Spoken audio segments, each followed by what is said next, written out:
ขอบคุณทุกคนที่น่าทำให้ความหมายของผมมันจริงนะครับแบบภาพนี้คือแบบภาพที่ผมฝันอยากเห็นมาตลอดคิดว่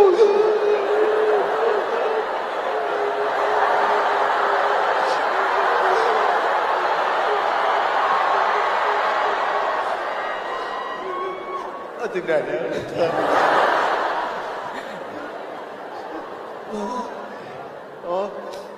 ภาพนี้แบบเหมือนภาพที่ผมแบบฝันเห็นมาตลอดตั้งแต่แบบเด็กๆสมัยยังไม่รู้เลยว่าแบบการร้องเพลงคืออะไรรู้ว่าแบบผมเองชอบร้องเพลงแล้วก็แบบดูพี่ๆศิลปินคนอื่น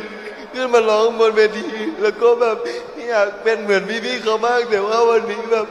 ผมเหมือนแบบได้ทำตามความฝันของผมเป็นจริงแล้ว